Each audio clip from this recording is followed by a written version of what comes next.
Friends finally Shivaji అన్న అలానే పల్లవి ప్రశాంత్ ఇద్దరు కూడా ఒకటైపోయారనమాట. సో తనైతే జైలు నుండి రిలీజ్ అయిన వెంటనే శివాజీ అన్న ఇంటికి వెళ్ళడం జరిగింది. పల్లవి ప్రశాంత్ అలానే టేస్ట్ చేసే ఇద్దరు కూడా శివాజీ అన్న గారు ఇంట్లో ఉన్నారు. వాళ్ళు మాట్లాడుకుంటూ పల్లవి ప్రశాంత్ ఎక్కడ ఎక్కడ ఎక్కడ తినేశారు కదా, ఇదిగో పల్లవి ప్రశాంత్ రారా బిడ్డ అని చెప్పు నా గురించి అని తనైతే చెప్పడం జరిగింది అనమాట. వెంటనే పల్లవి ప్రశాంత్ శివాజీ అన్న ఎప్పుడు నా గుండెల్లో ఉంటాడు.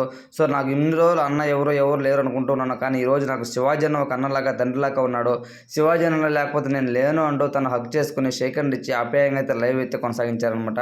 మేము దగ్గర 45 నిమిషాల పాటు లైవ్లో దాని తర్వాత ప్రిన్స్ యావర్, అలానే టేస్టీ తేజ, శుభశ్రీ, దాని తర్వాత నైని పావని, పల్లవి ప్రశాంత్, శివాజీ అందరూ కూడా అలరించారు అని చెప్పుకోవచ్చు.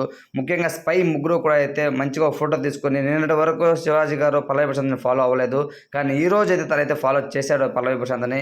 ముగ్గురు కూడా లైవ్లో పార్టిసిపేట్ చేసి చాలా అంటే మంచిగా అయితే అనిపించింది అనమాట బాండింగ్ వాళ్ళది. బిగ్ బాస్ హౌస్లోను శివాజీ గారు అయితే పల్లవి ప్రశాంత్ని వదిలేశారు అని చెప్పారు. నేను ఎందుకు వదిలేస్తాను, వాడు విన్నర్ అయినా సరే, విన్నర్ అయినా అవ్వకపోయినా వాడికి నేను సపోర్ట్ చేశాను, లైఫ్ లాంగ్ సపోర్ట్ చేస్తూనే ఉంటాను అని శివాజీ లైవ్లో మరొకసారి తన మంచితనాన్ని చాటుకున్నాడు అని చెప్పుకోవచ్చు.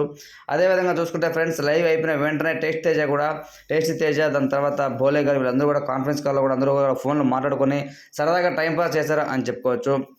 రైతు బిడ్డ పల్లవి ప్రశాంత్ ఎక్కడో పల్లెటూరులో పుట్టి ఇంత పెద్ద స్టార్, ఇంత పెద్ద ప్లాట్ఫామ్లో తను బిగ్ బాస్ హౌస్లో గెలిచి దాని తర్వాత మంచి hero and one of the most senior యాక్టర్గా ఉన్నటువంటి శివాజీ గారితో పరిచయం పెట్టుకొని ఒక స్పై గ్రూప్ ఫామ్ అయ్యి నిజంగా తన జర్నీ ఎక్కడి నుండి ఎక్కడికి వెళ్ళిందండి. నిజంగా చాలా సూపర్ అనిపించింది.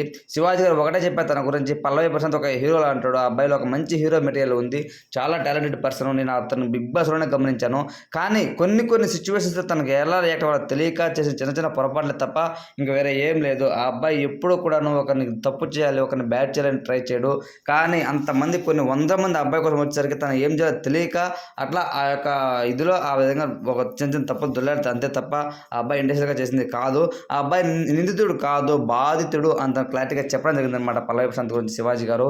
ఫ్రెండ్స్ లైవ్ అయితే మాత్రం నేను ఫుల్ లైవ్ చూశాను, నాకు చాలా హ్యాపీ అనిపించింది వాళ్ళ ముగ్గురు కలవడం అనమాట. ఈ వీడియోపై మీ ఒపీనియన్ కామెంట్ రూపంలో తెలియజేయండి. Thanks for watching.